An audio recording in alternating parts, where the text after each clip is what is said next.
my whole internet connection, Mm. which is real weird. It looks good so far. Let's look on twitch.tv/E1M1 Network. It says we're not live yet. YouTube.com/user/that video game podcast ? Yeah. Okay, we're live on YouTube. Looking good, looking great. We're live on Twitch. Great. That's a real weird view. Okay.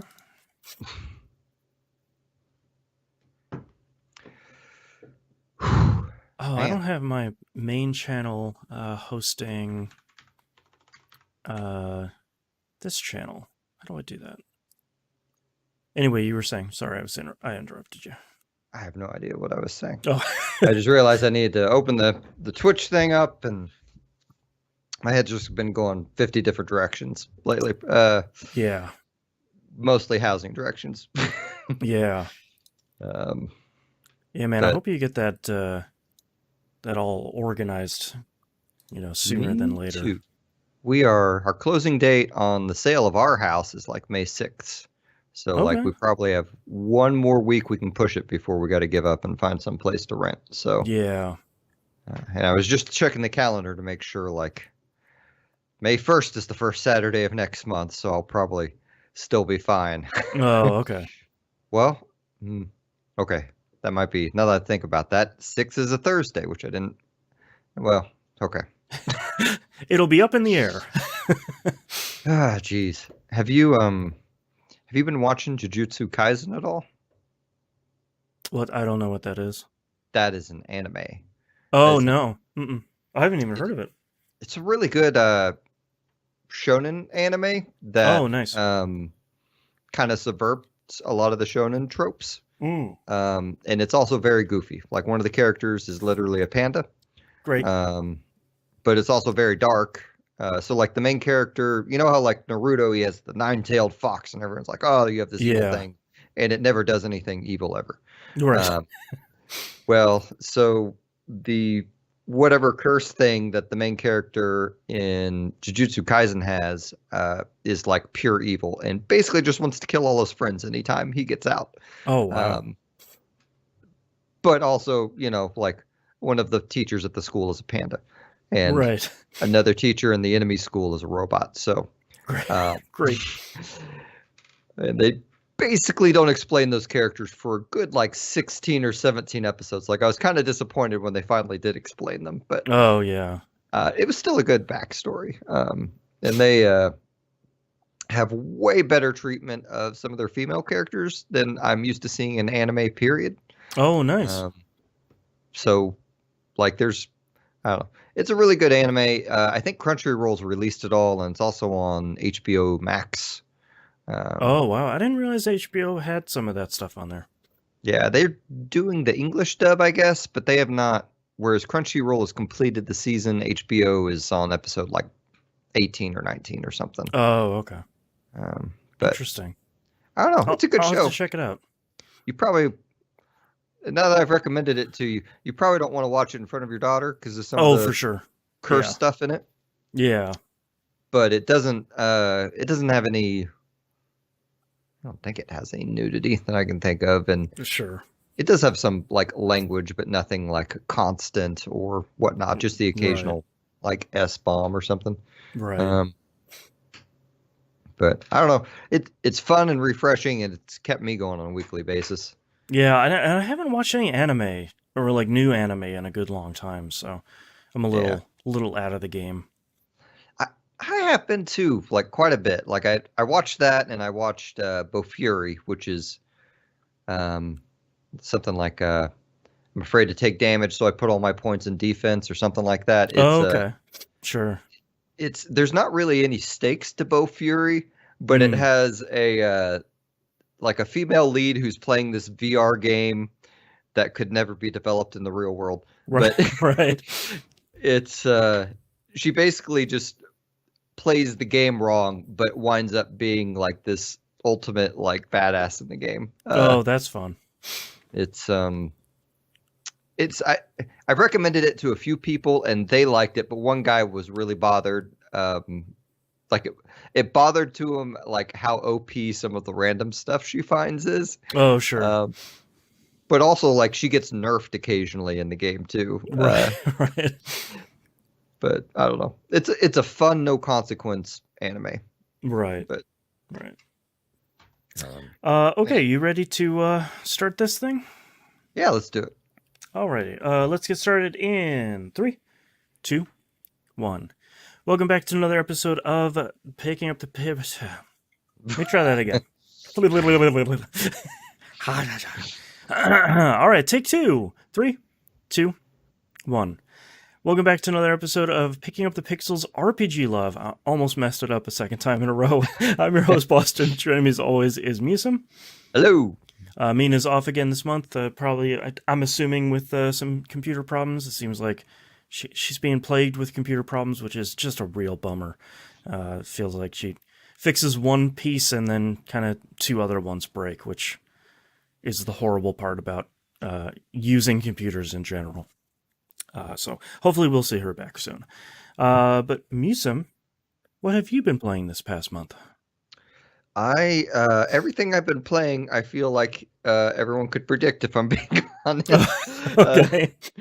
I'm still playing Persona 5 because most of my life, we're talking before the show, has been like house and moving stuff. So I Right. have not had many hours in a game each week. So I'm in Shido's castle in Persona 5 or boat, whatever. Mhm. And I'd like to. I remember the mouse stuff in the boat being a lot more annoying than it was this go around, and I don't know if they Okay. actually changed it or if I just was expecting it and was fine with it. Right. So, now that I've talked about this, I think I'm like halfway through his dungeon and I haven't found a will seed yet, so I need to go back and look for those. Those are will seeds are additions to the royal version of the game. Oh, what do those do? They're they're these skull things that you find, and you get 3 of them, and then it combines into one item. And I'm not really sure after that, but you haven't completed a dungeon until you get them. Okay. I say that you can go through the dungeon without beating them, so I'm not. It must not affect the story because I don't think anything is. I ultimately don't know what the heck they do. Okay. I just know I'm always on the lookout for. Maybe it's one of those late game, like, oh, you got all 9 of them. Now we're going to give you the ultimate persona. Oh. Now that you've said that, that's 100% what it is. It has to do Okay. with whatever the new content is. I remember reading that now. Oh, like the 3rd semester? Yeah. Oh, Or, okay. yeah.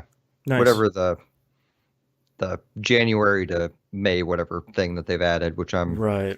I am approaching slowly, very slowly, but Right. sure. Anyway, that game continues to be good, and I forgot how much I like the music in Shido's Castle too. Yeah. I don't quite have all my social links maxed, but I'm getting close. I kind of left my main party for last because I knew they would always probably be around. Yeah. And I think I only have like 1 rank left on like 3 or 4 of them. So I'll be surprised if I don't get everyone. Yeah. But hopefully by next month I'll have done it. But if not, it will be because of the house stuff. Man, I keep looking at Persona 5 Royal and just saying like, man, I could go back and play Persona 5 again. Oh man, that would be really good. It's such a long game though. Like I know, and like I platinumed the first one. I think it took me like 120 or 130 hours, but just like I would really be in trouble if they brought Persona 4 Golden to PS5. They're like, well, I can't help it. I just let's just get back in there. my hope is they'll go back and grab Persona 3 and do a new version of that and combine, Oh yeah, FES with the PSP version and all that. yeah. I feel like with Persona 4 being on, or Persona 4 Golden being on PC now, like that's an easy recommendation where it's like, look, you have a computer that can run this, I promise. Like Yeah. no matter what you're using. But Persona 3 is kind of, I think looking at like porting Persona 1 and 2 is probably a much less important endeavor. But like I feel like a lot of people missed out on 3 because it was on PS2, like late era PS2 and the PSP, which unfortunately nobody bought. Yeah. I mean, the reality is I will buy the heck out of all of them. So Yeah. it's, what I'd really like is for them to quit making Persona exclusive to Sony platforms and put Persona 1 and 2, those PSP versions on Mm. Switch. Yeah, Um, yeah. because I still have granted, the PSP still feels real good in your hand, Yeah. but after the Switch, that screen is just tiny, Well, then you have everything on the Switch already. It's like I just I want to Yeah. also play this on there. Yeah. Yeah. And I guess also if they re-release those games, I would like them to like it'd be cool if they could integrate like the strategy walkthrough guide in it. Oh, Um, sure, yeah. especially for Persona 1, like because that game is like It's tough. yeah, it's Yeah. super old. It's Yeah. you need a game fact to go with that. And honestly Yeah. probably for Persona 2 as well, but I remember Persona 2 being more doable, but that was also a decade ago, so that I'm probably Right. wrong. Right. Um, let's see. I also well, honestly the game I've been playing most is Epic 7. Mm. They are running a version of the Guilty Gear event right now in it. Okay. Um, but they've introduced this new summoning thing with these events where like they'll put 3 5 stars in the event that are only going to appear summonable in there, Hmm. and you aren't guaranteed. Like normally when you uh, summon on a 5 star banner, you're guaranteed the 5 star after like 121 summons, I think. Hmm. You are not guaranteed one after that many on this, but you do accrue points. Like for every 10 that you summon, you get 20 points, I think. And Okay. at, uh, gosh, I want to say 120 points, you can buy a ticket that gives you one of them, which is in a way a Okay. lot better. Um, It's like a faster pity system. yeah, Okay. maybe it may not be quite that fast now that I've stated Sure, that. but it's not like do Yeah. 121 pulls. Yeah. So like I pulled on the Guilty Gear banner, the people you can summon are the I'm just gonna forget everyone's name. The blue-haired girl Okay. and Dizzy. Dizzy, yeah. Dizzy, Byakuo, I think. Chick with an eye patch and one arm. Um, Oh, her name is. She's one of my favorites, and her name just escaped my head. But her, yes. yeah. And the third chick, I'm fairly certain is not in Guilty Gear because she has bunny ears on. But maybe I'm wrong. Yeah, you'd be surprised. Okay. There's a lot of in the intervening years with Guilty Gear. There's been a lot of different characters. Gotcha. Ow. The other interesting thing about these banners is you get a lot of 4 to 5 star characters in general, just other ones. Okay. So I did like 120 pulls on it, and I got Dizzy from the pulls. I got a ridiculous amount of 4 and 5 star characters I already had, which isn't a bad thing, because I could just improve. I can't remember. There's a stat that improves, and then I used the currency to buy me the eye patch woman. Okay. Um, sorry, I need A to Biken. probably Biken is her name. Biken. I Yeah. just remembered because I was like, God, she's one of my favorites to use in Guilty Gear. How can I not remember her name? I got it. Oof. Well, and I got another week left, so I'm kind of thinking like I may just keep putting the summons I have into it to see if I could get the bunny ears woman too. Right. Uh, not that I really need her, but I Right. would like her. Uh, anyway, I haven't pushed the story too much farther. I did a couple more battles, got stuck for about a week, and then pushed forward. Um, Dizzy is one of the best characters in the game. Yeah. So I probably all my focus is going to be on improving her. Because basically her opening move is I'm going to shoot this giant fireball that's going to miss everyone, but put like 4 or 5 disabilities on everyone. Oh wow. Um, and like her effectiveness percentage is like super high just naturally. So she's always a pain to run into in arena. But and then last but not least, I'm going to forget the other game I played because that's holy crap. Well, it okay, no, I won't delay for it. It probably isn't that important. Um, so Boston, what have you been playing? I played a little bit more Persona 5 Strikers. Um, I got a real bummer of a take here, but I think I'm Oh no. done with it for right now. Oh no. It, it's it's a really good game, and I just don't think I'm in the mood for like I don't think I'm in a mood for an action RPG right now. Um, and this game is really good, but like I find myself like rushing through all the story stuff, which obviously you don't want to do in any Persona thing. Like that's half of the appeal. Yeah. Um, but I'm like pushing through that, and the first dungeon was abysmally long. Like even when you look at as a direct comparison, Persona 5's first dungeon, you go back in that a number of times. But I think that the major difference for me with Strikers is you go in and you finish the dungeon in one in-game day, because the whole story conceit is you and your friends are together for summer break. So you don't have the entire year to go through, a set of dungeons. So you don't get tired and then go out and then sleep and go back the next day or like a couple of days later when it's raining. You're kind of focused on the dungeon all at once. And then after that, it just dumps all this story on you.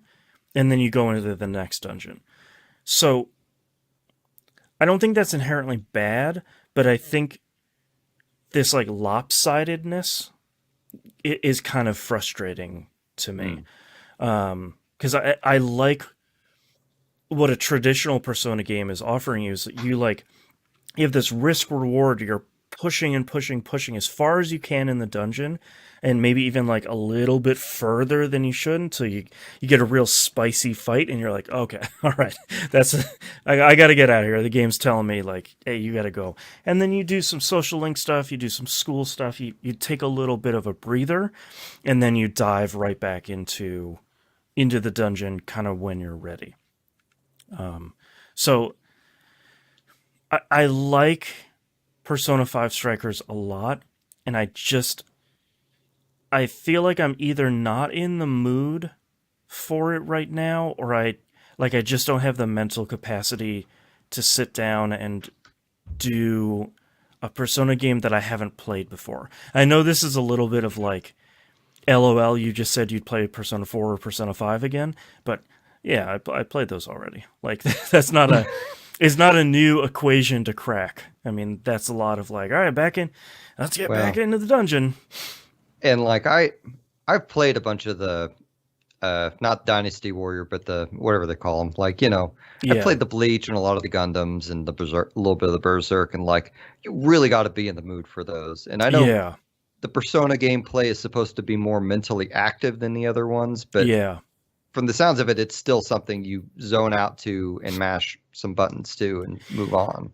yeah. And I think part of the thing that is a little bit not frustrating to me. How do I explain this?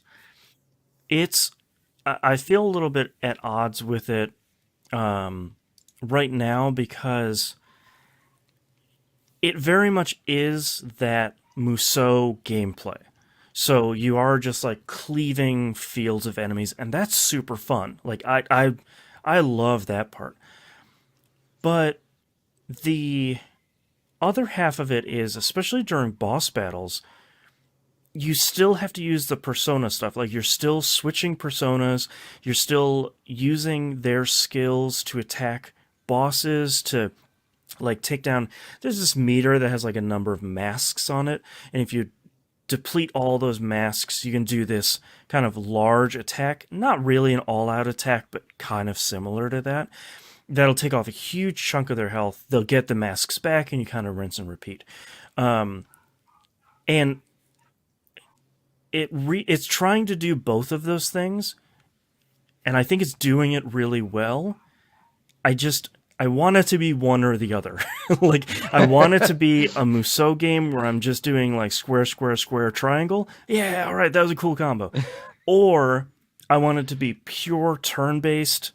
Like, I hit the enemy with Bufu, I got a one more chance thing. I did a baton pass. Like, I want that's. But baton passes are in here too, and like, you do a baton pass, you switch to Morgana, they do an attack automatically that you can follow up and do another pass, and like, you have this cool chaining thing that I think is really interesting.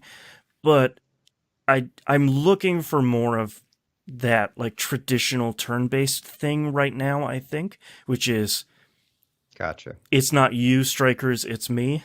So Gotcha. like, yeah, I think if I will try it again later, and I think I will click with it when I'm, like you said, when I'm really in the mood for this specific thing. But it's right now is definitely not the Yeah. time that I'm in the mood for this. Yeah. I'm really interested in seeing what this is like, because to me, so my interaction with the Muso games has always been as a fan of whatever has been translated into the Muso game. So like when you play Bleach, Right. like you're excited to play the character and see like what, like for the most part you're button mashing and then you're like, holy crap, they put in that special Yeah, he did the move. yeah, did Yeah. the crazy move. Oh, hey, they never showed this Bankai in the show for Bleach, and Right, right, now this character has this thing. Or like in right, Gundam, it's like, oh, I'm just bashing, and oh, this Gundam randomly transforms into the jet it can also do in the anime, even though none of the other Gundams do in the game. right. Like I don't, I I do worry about that overcomplication of that combat with Persona. Hmm. But And they do it really well, because I think, like, you get after most battles, a mask will drop, and that'll be a persona that you kind of welcome into your compendium. If you already have one, it gives you something different, but I don't remember what. And you still have like the compendium, you still have fusing, you still have the velvet room, like you still have, you don't really have social links. You have this bond system with the Phantom Thieves, where doing things with the team in the story and in the dungeon will increase your bond. And like, every time you level up the bond, you get a certain number of points that you can spend on this other screen with badges. And those badges kind of power up the team and do different things in the dungeon, and kind of make it. Sometimes you get better treasure in the dungeon, you get higher chances to get personas dropping from battle and stuff like that. So like, it's. I feel like I probably said this last time, but like, I'm really impressed that Omega Force made a Persona game that is a Musou, as opposed to the other way where it's like, oh, it's a Musou game that has Persona characters in it. Like, it's not the stereotypical, like, here's a field, they're attacking in the northwest, and then you run over there, and then, oh, they're attacking your towers in the southeast, and you run over there. Like, it's not that. It's the same voice actors, it's the same town. Like, it is a Persona 5 sequel. It's just, I'm even, part of why I'm still talking about this, I'm a little bit frustrated that I'm not clicking with it, because it's like, yes, here's a Persona 5 sequel, and I'm like, yay, but I don't want to play it. And it's like, what's wrong with me? Come on. oh man, well, Yeah. maybe in a half year or a year or something you'll go back Yeah. to it. And Yeah, and it's hard now that we're over a year in quarantine to play stuff that is like mentally, I don't know if I want to say taxing, but if it doesn't hit me the right way, it just bounces off nearly immediately.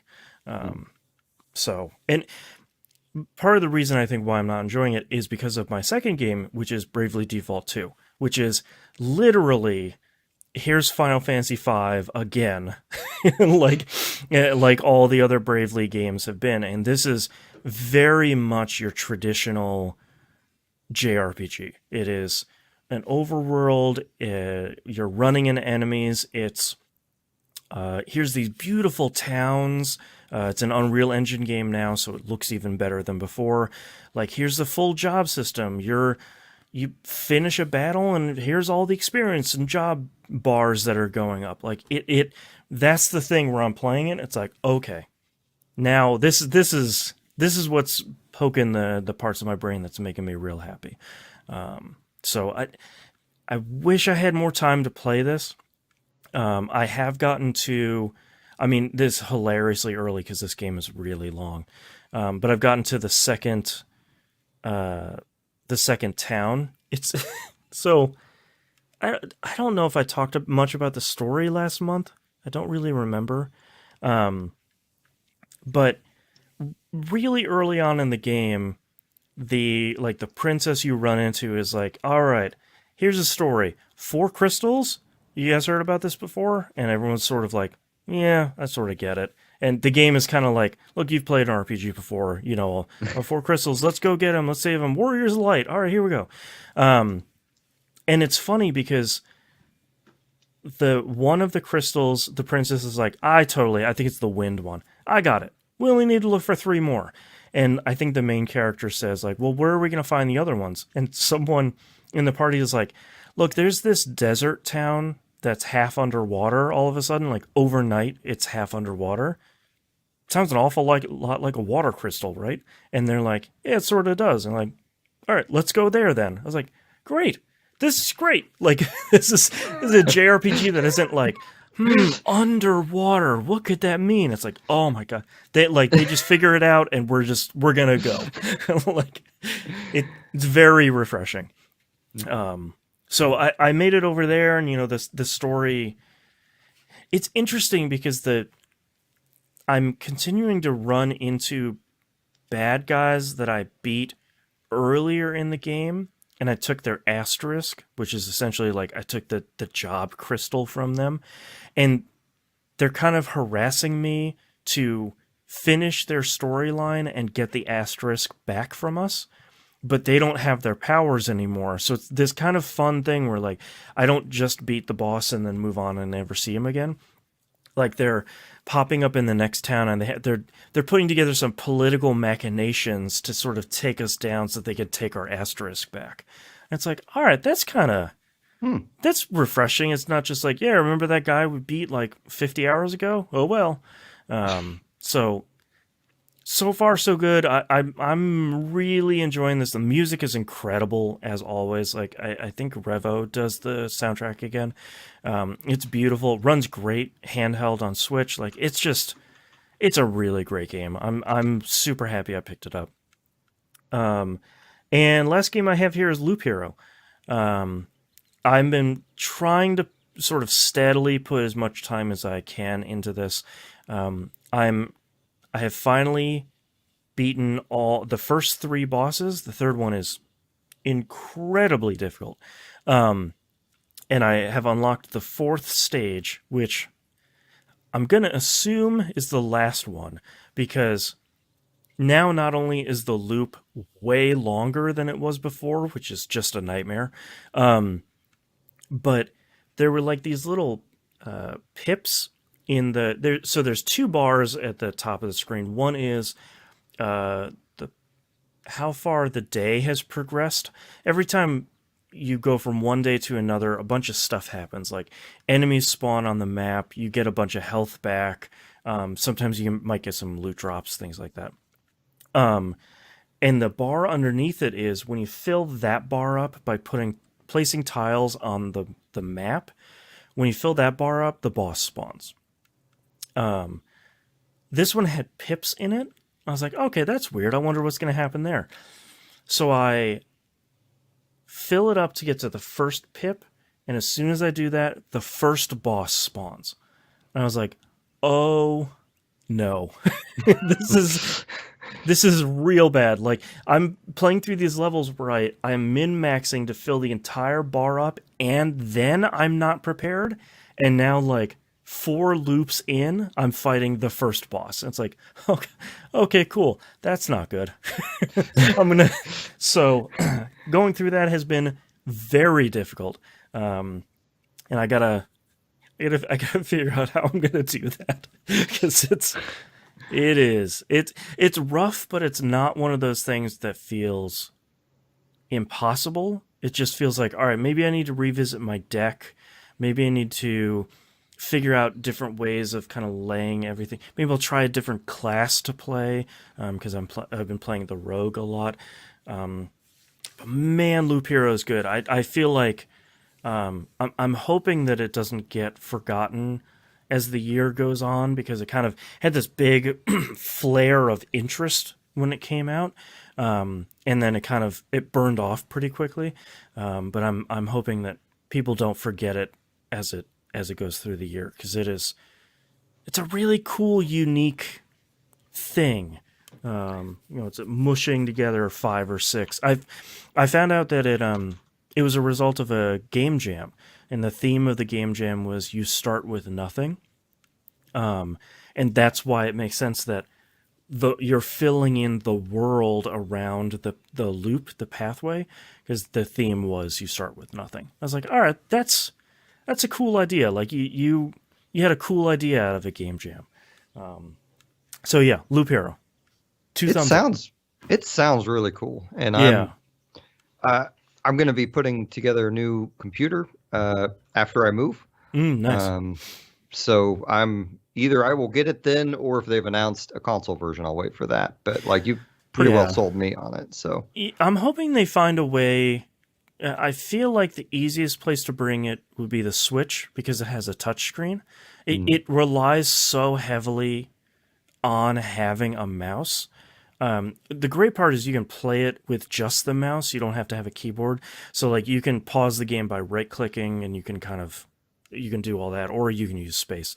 So I can see that working really well on the Switch because you could drag stuff around the map. You're always dragging like equipment to your character, and you're always dragging cards onto the map.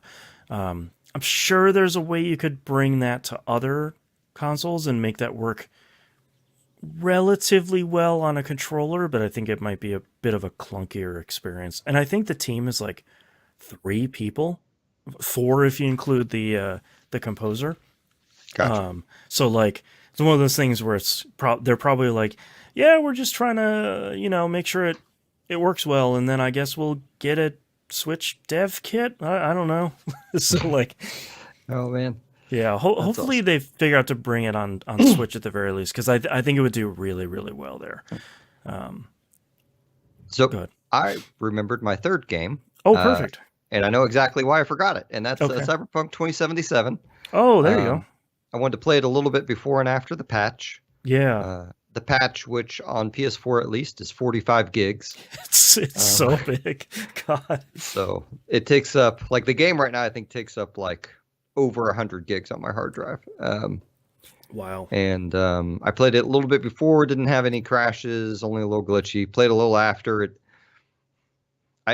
I truthfully have no idea if it runs better after. Like I had hoped like it would be more apparent to me, but I've just been kind of going around, going to the exclamation points on the map, which are mostly these missions that it's either rescue a guy, steal something, or there is a cyber psycho that you have to defeat. Oh, okay.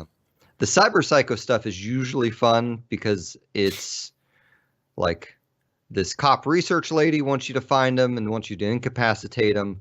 They're always like really extremely modded. And once you get through the fight, you then get to piece together what happened, right? So like one of the ones I took out was this sniper guy who basically was like in the corporate wars or something like that and went AWOL. And some people kind of went after him, and you basically follow a trail of people that he sniped to get to him. Oh, interesting. The trick with him is if he sees you, he can kill you in one hit with a sniper rifle. So you gotta Right. dodge around. But overall, I think everything I'm doing in the game right now is incredibly boring, and Okay. that is why I forgot it. Yeah. That It's makes sense.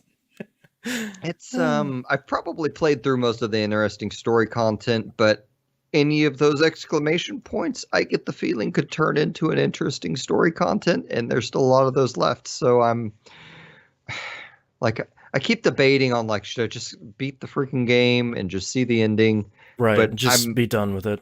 yeah, but I Yeah. also already kind of feel like at least done with it for right now. Like Right. maybe even done with it to the point of uninstalling it soon. I don't know. Maybe I should Yeah. just push through and see the ending. At least be done with it and say like, all right, I can Yeah. kind of uninstall it with a clear conscience. I mean, I guess so. I did finish out one of the main like side quests for Johnny Silverhands, Hmm. which I thought would have a much more cool and fun ending than it did. And Oh. like, gosh, I don't know how not to spoil this. I'm just gonna. So it's not any story spoilers. Let's just say there is an event with Johnny's old band that it builds up to at the end of this Mm. quest. And I thought this would be a really fun, cool thing that they probably would have put some resources into and have this really cool high level experience. And it was so janky and so disappointing You're and like dumb. expecting the concert scene from Alan Wake where you're like, hell yeah, man, this is cool. Like this is a neat Yes. thing. No, it felt like something. It felt like someone made a prototype for that concert scene for Alan Wake 5 to 10 years before Alan Wake came out. Like Oh, woof. it, it was not good. It was Yeah.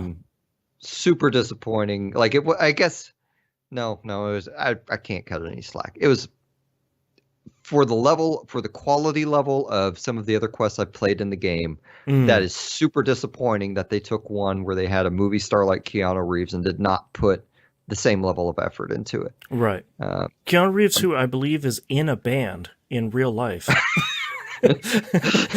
I've seen pictures of him on stage. Yeah, like Uh, there's a lot of missed opportunities here.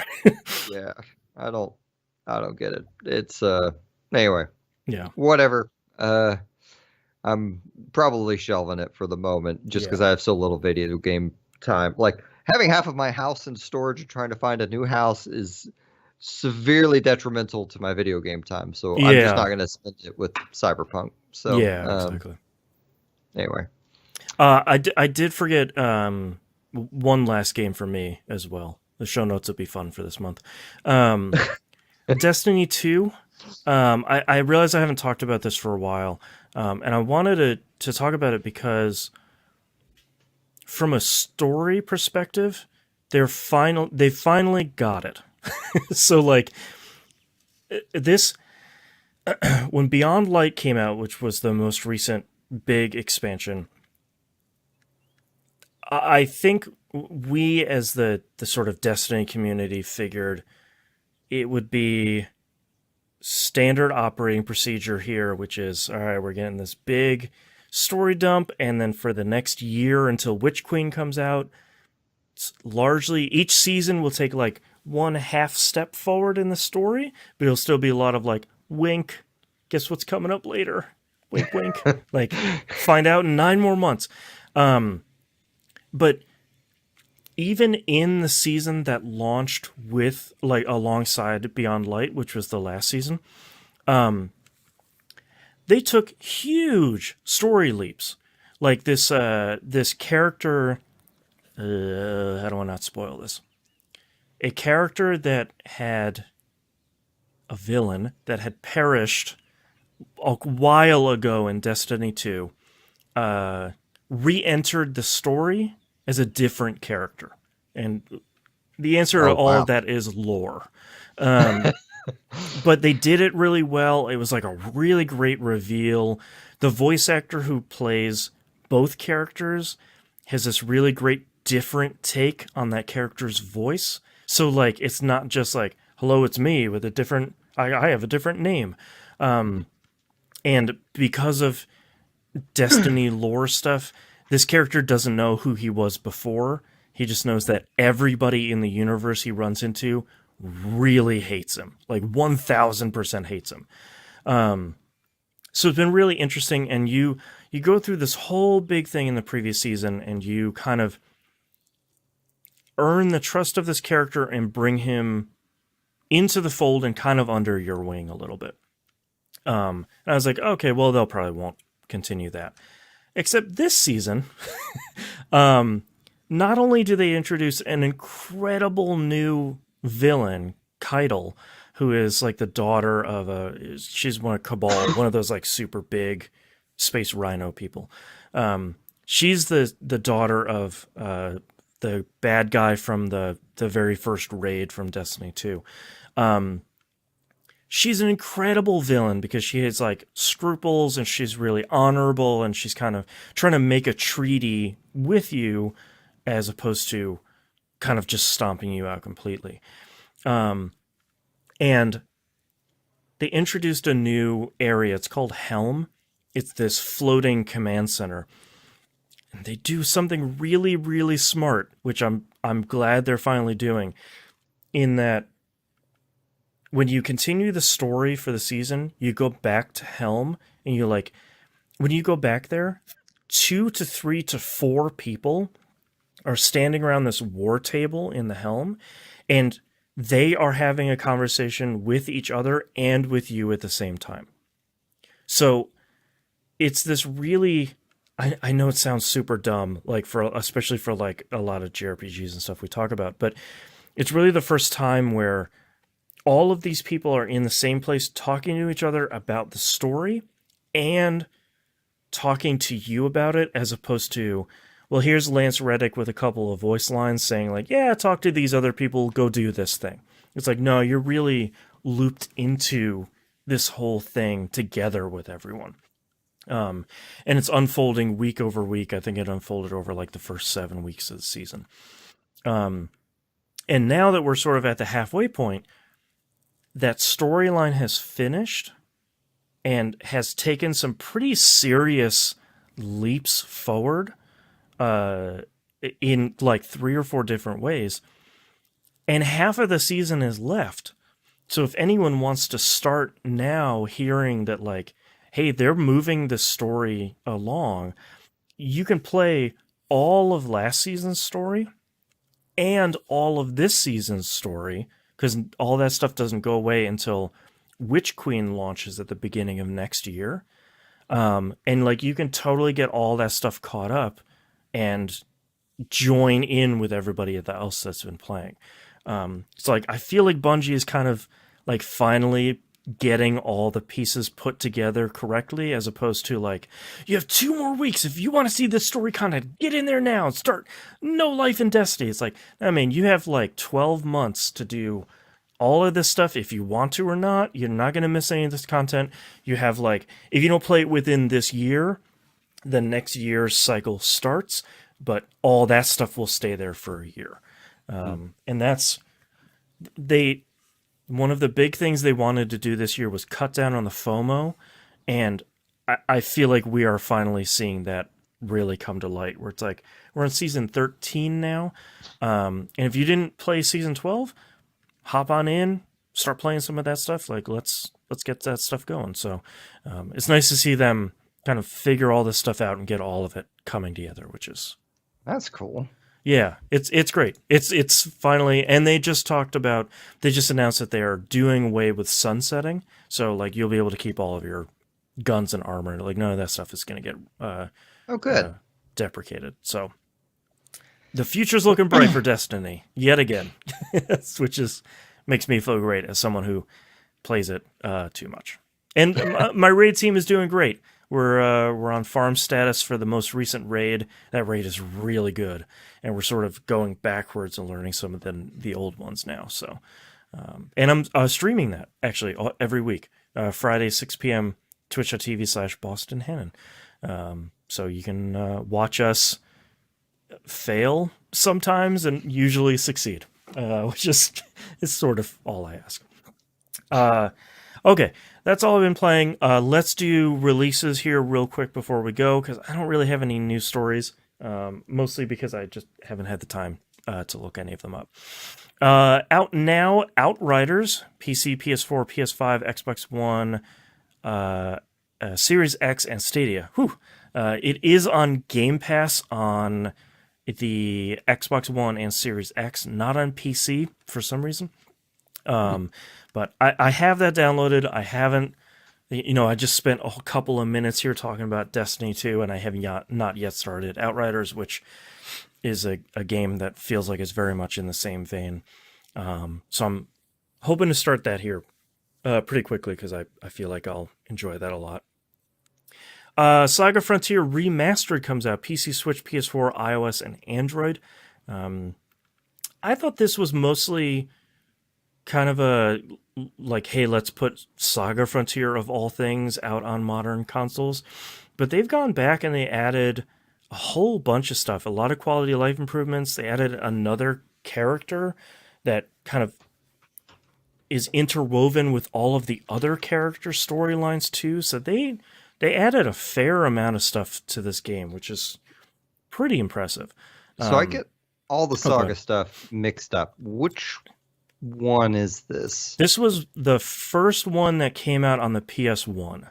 Okay. And this is the one where there's like 7 or 8 characters, and they all have kind of short stories that are woven into the other characters' stories. Okay. I was hoping they would bring Saga Frontier 2 out. That's the one that looks like it's watercolor painted. That game is great. That was a really cool game when it came out. But maybe this will sell well enough to do the other one. Atelier Mysterious Trilogy Deluxe Pack comes out PC, Switch, and PS4. This is the 3 Atelier Mysterious games. One of them is Sophie, one of them is the other one. Like they're all. I can never keep these Atelier games straight, so I won't even pretend that I know which ones these are. But I hear that almost all of them are good. They get a little bit more difficult as you sort of go back in the catalog. Because the time limits get a little bit more strict, but I'm not sure if this is if any of these are the really strict time limit ones. But very happy to see that more of these are coming consoles, especially with how well the Atelier Ryza 1 and 2 are doing right now. Because those are. I gotta get back to the first Atelier Ryza. The game's great. I was having a lot of fun with that. Judgment coming out PS5, Series X, and Stadia. This is the Yakuza team. They made another game about a hard-boiled detective as opposed to a hard-boiled Yakuza guy. So, heard this was great. I don't know if I own this, which means I probably do somewhere in this pile behind me. But I've heard that game is really great. Like most games I buy, I started it. I enjoyed Yeah, it. yeah, I I probably probably should bought get it back for to it. like $15 from GameFly, and it's sitting somewhere in this pile. If you're watching the video version, these boxes behind me are all full of games right now because we're preparing to put a whole bunch of stuff in storage as well. So it's probably back there. If not, you can probably get it for a song anyway. All right, the last game here, Near Replicant version 1.22474487139 comes out on PC, PS4, and Xbox One.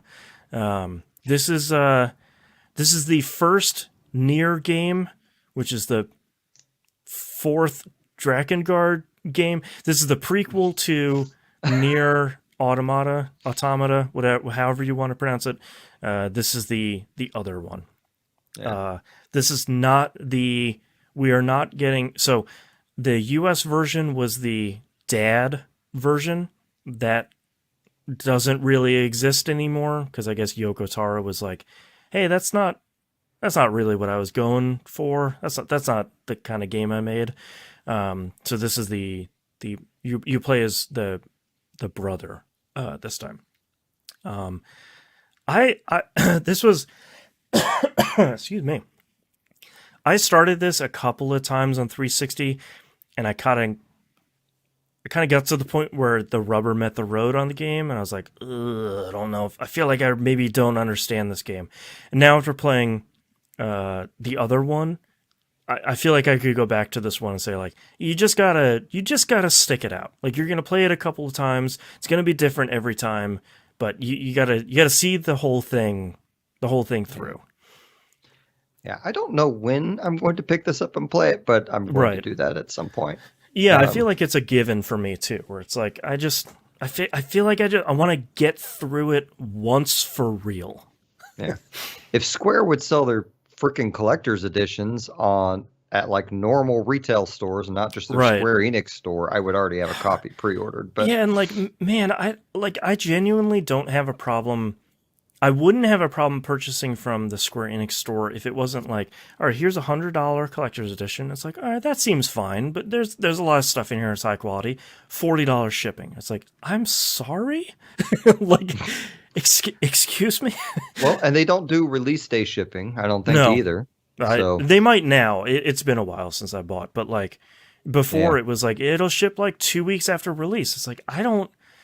You don't sell a version of this without the game, which would be Yeah. fine because then I could sort of get both. But like, yeah, I Like don't if know, they man. send you a digital code on the Sure, day of, then great, okay, I'd be yeah, down. But I Best Buy and Amazon do release date shipping, man. Get on board. yep, yeah, yeah. And nowadays, like most purchases from everyone is going to be digitally anyway. So yeah, it's weird. Yeah. But that's all the releases we have, and that's our episode for this month. Thank you very much, everyone, for listening. Pickingupthepixels.com is where you can visit us. All the social links and everywhere you can find and follow us is on the right-hand side of the page. Patreon.com/E1M1, the ones are numbers if you want to support the show. Your money goes towards paying for hosting and the software that we use to run the show and all that. If you want to know exactly where your dollars go, I'm very transparent about sort of how everything, what everything costs and where all your money goes to. All that stuff is on the Patreon page if you want to go look at that. Um, I think that's it. Musin, where can we find you on the internet? So I have two websites to plug. So Hey. my first one, jbaudio.net, which is all my solo musical endeavors. Mhm. And then my industrial band from 15 years ago got back together, and we've been slowly re-releasing the old music, Nice. building up to releasing some new music later this year. And you can keep track of that at axis-band.com. That's AXIS-band.com. Accessband.com. Okay. Firing that up here in my web browser. You can check out Mina pretty much everywhere. Mina KO Rocket on Twitch, YouTube, Twitter. You can find my other shows at e1m1.com. And if you want to watch the streaming stuff we're doing every Friday night around 6 p.m. Pacific, I streamed last night for about 3.5 hours. That was just Destiny 2, and it's kind of our clan just kind of chilling out and having a bunch of fun, and nobody's screaming or yelling or anything. It's just kind of we're all relaxing and doing some raids. So come along, watch us. At the first part, hopefully stomp a raid. Second part, learning a new one. So that's twitch.tv/Boston Hannon, HANNON. Hope you guys will come hang out with us. And I think that's it for our episodes. We'll see you all. Our adventure continues next month. Bye. Bye. And thanks everyone for hanging out here on the live stream and watching the archive video. See you next month.